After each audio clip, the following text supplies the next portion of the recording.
I wish to welcome everybody to the August meeting of Infrastructure and Environmental Committee.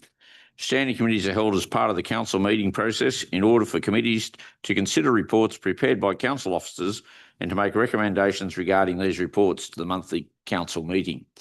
Council delegates on the Infrastructure and Environmental Committee are Mayor Kennedy, Deputy Mayor Hickey, Councillor Allgate, Councillor Byrne, Councillor Chandler and Councillor Page. All councillors undertook an oath of affirmation at the beginning of their term of office and declared to undertake the duties of the office of councillor in the best interest of the people of Broken Hill local government area and the city of Broken Hill. And they will faithfully and impartially carry out the functions, powers, authorities and discretions vested in them under the Local Government Act of 1993 or any other act to the best of their ability and judgment. This committee meeting is being live streamed via YouTube and recorded and published online via council's website. To those present in the meeting today, by attending this public meeting, you are consenting to your image, voice and comments being recorded and published. The chairperson and or general manager have the authority to pause the live stream if comments or debate are considered defamatory or otherwise inappropriate for publishing. Participants are advised they may be subject to legal action if they engage in unlawful behaviour or commentary. Apologies. I have one apology from Councillor Byrne. And everybody else is present. Can I have somebody move that Councillor Byrne's apology be accepted? Mayor Kennedy and Councillor Allgate, seconded. All in favour? Passed unanimous. Thank you. No leave of absence. The prayer. I'll call on Mayor Kennedy to read the prayer. Almighty God, we ask you to invoke your blessing upon this council, to direct and prosper our deliberations and advancement and true welfare of the people of the council area, our state and Australia. Amen. Thank you. Acknowledgement of country. We acknowledge the traditional owners of the land upon which we meet today, the land of the Willikali people, and pay our respects to their elders past, present and emerging. Thank you, Councillor Chandler. And acknowledgement of Broken Hills Mining. We take time to reflect, remember and honour the over 800 miners that lost their lives and those that were crippled or maimed on the line of load. We thank the brave miners and their wives who were part of the 1990-1920 strike that lasted over 500 days and delivered a 35-hour working week. Mining is our past and our future. Thank you, Councillor Allgate. Minutes of confirmation, the minutes for the Infrastructure and Environmental Committee meeting held on the 21st July 2025 be confirmed. Can I have a move of that? Mayor Kennedy, Councillor Allgate. Do you want us any questions on those minutes? All good. All good. All in favour of the minutes? Thank you. Unanimous. Any disclosures of interest? Tonight's meeting? No disclosures. No. Reports. Broken Hill City Report, Council Report number 149/25 dated August the 7th, 2025. Minutes of the Local Traffic Committee meeting number 460 held on Tuesday the 5th August 2025. Do I have a move of that? Move the recommendations. Thank you, Councillor Allgate. Move, Councillor Allgate. Seconder. Thank you, Councillor Chandler. Seconder. Now, do you want to speak on that, Councillor Allgate? Only to say that the two outstanding issues that face the council, one's been resolved, I think, and that's the request for disability parking in front of the PCYC, and also that there be a designated bus zone in front of the PCYC. There's been a great deal of discussion between the members of the committee and inspections and the works, and the general opinion is that, or the recommendation is that there be no adoption of that request. You know, that particular area is so congested to place disability parks and also another bus zone that's only 50 metres away from the existing one just wouldn't work. The other thing is that the other critical issue out of the Traffic Committee would be the fact that there appears to be, in terms of the Rackhouse Street, Burkward School traffic lights, that the only satisfactory solution to overcome the problem with traffic going through the red lights is the removal of the large gum tree that's adjacent to the crossing. That was basically a unanimous decision from all present at the time, in spite of the fact that, as I pointed out, the council is not conducive to having trees removed, but the transport members were adamant that the matter can't be resolved unless the tree has been removed, and there's a whole host of other suggestions that flashing lights be repositioned and so on. So I think that's something that's going to take some consideration by the council at the next meeting. Thanks, Councillor Holgate. Mayor Kennedy? Yeah, look, I think it's funny that people can't see traffic lights. They've been there for a long, long time, and people want to blame someone else for not looking at what they're looking at. We all get in trouble for not slowing down when we're going past a school, but these people are so in a world of their own, they don't even know that there's a traffic light there. So we're going to pull out a tree. So when we pull this tree out and the tree's no longer there and people are still doing it, what are we doing then? Because I just don't believe the tree is the issue. I just don't, but I think it's inattentive driving. Yeah. Thanks, Mayor Kennedy. I actually drove out there and had a look at that, and I agree with you. You can see it clearly from both ways. There's not a problem at all. And I think my opinion is that we go back to the highway patrol, make mention of the highway patrol, and they can start having a look there and see who drives through them, rather than pull out a tree. But and General Manager, this is all going to come back to council anyway, isn't the traffic committee is going to come back to a council run thing? Is that correct? Yep. And when does that happen? That's happened. Yeah. Right. So it's now come back to council. Yeah, so one of the big issues with that, just through the chair, one of the big issues is we usually go with the recommendations that come out of the traffic committee. Yeah.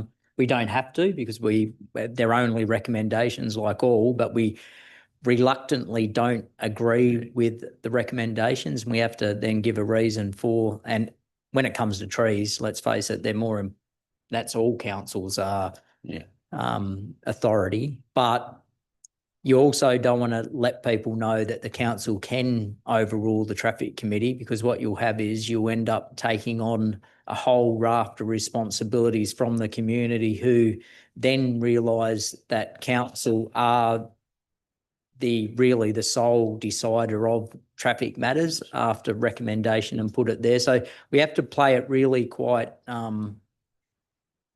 well, like diplomatically. So I don't want to see trees pulled down, and I don't believe that it will address the issue. I think what's happened there is they're thinking, oh, this is the easy one to take care of it. And then when it is pulled down and the issue continues, they'll be able to say, well, we've pulled it down. But I don't think cutting down trees just to show that isn't the issue is the way to go.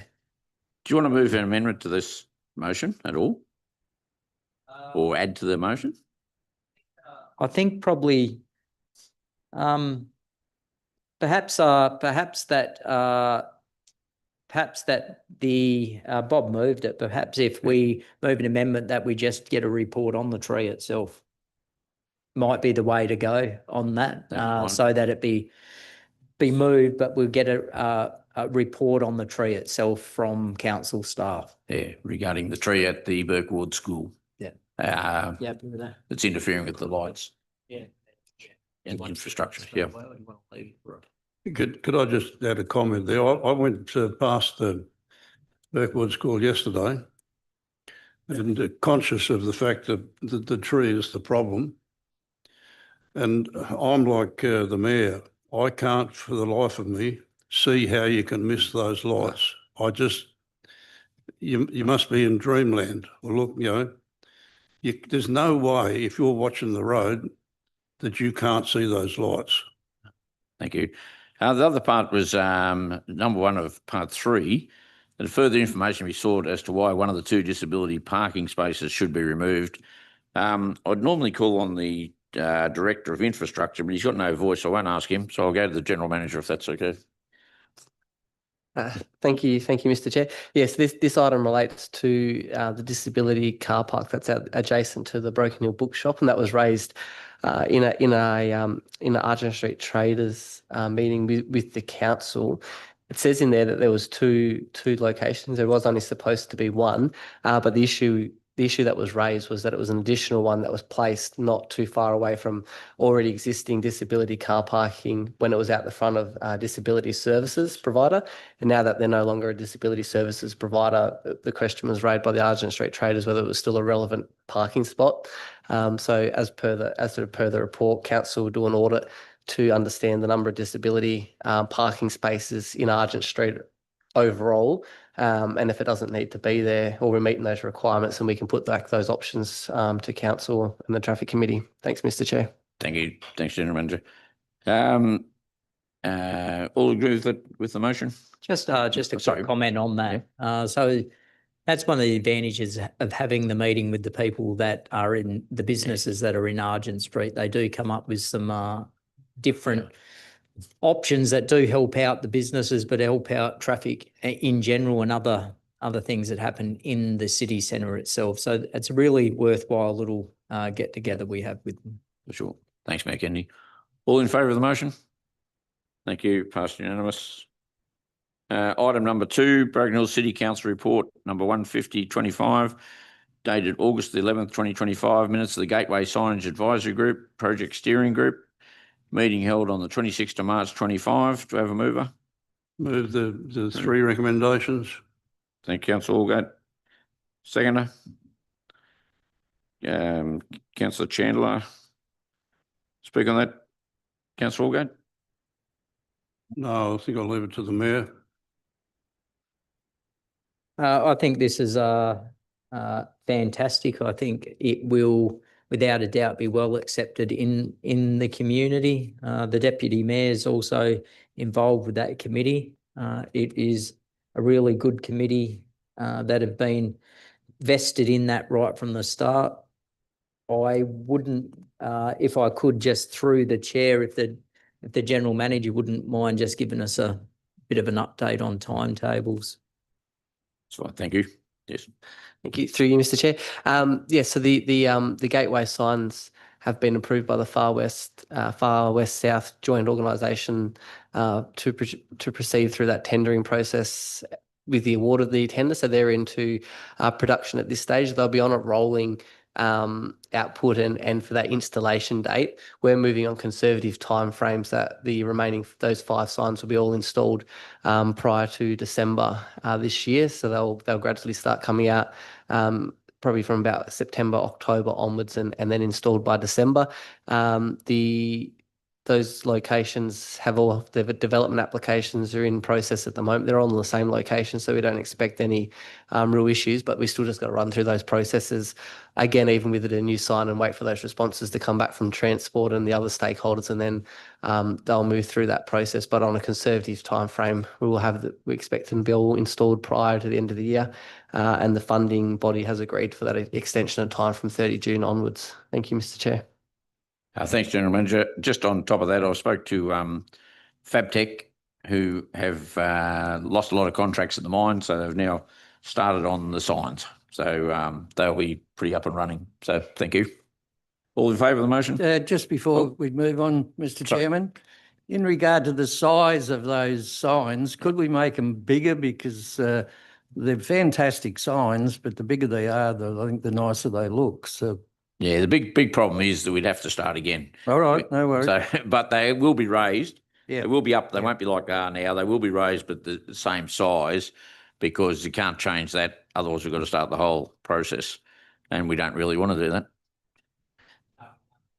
that. We actually can't do that. We'd lose the funding. So, all in favour? Thank you. Passed unanimous. Item 3, Broken Hill City Council Report number 151/25, dated August the 11th, 2025. Minutes of the Project Consultative Group, Project Steering Group. meeting held on the 18th of June and 5th of August 2025. We've got a move of that. Move the recommendations. Councillor Allgate. Seconder. Councillor Chandler. Speak on that, Councillor Allgate. Thank you, Mr. Chair. As I've always said, I think this group's reports are one of the most important reports that the council can witness. It gives the councillors, the workers in the council, the public, a great deal of information on just what's happening around the town, what stage each of the projects are at, whether they're on time or behind time, the costs and all the rest of it. It's a great report, and I often wonder why we never got these reports in times gone by, because there's more value to an average councillor in these reports than a lot of the other reports that we go through. Thank you. Thank you. Councillor Mayor Kennedy. Yeah, look, the committee was very, very appreciative of the fact that the council did move at the last meeting that they appreciate that committee. So it was brought up as an item in the committee, and they do thank Councillor Allgate for his continued support during council meetings. Thanks, Mayor Kennedy. I'll just give a little bit of I spoke to the manager of infrastructure when he had a voice, and he gave me some reports. So just the first one would be the airport car park upgrades. So the tenders are going to go out now, and there's temporary parking has alleviated the immediate problems out there, which is a good one. So that's on the way. Airport rental car park footpath and solar lights. The footpaths, the crossings have been done, and the solar lights contract has gone out. Has been accepted. Yeah, has been accepted. So that's good for the solar lights. That'll be, it follows the walkway, and it looks actually beautiful. So the Living Desert Master Plan public exhibition is now finished, and there's no submissions at all for that. Did we come on that? The next one was the Memorial Oval lighting upgrades. So that's shortlisted to 2 designs. The evaluation committee will do the review on that. So that's where we're at on that one.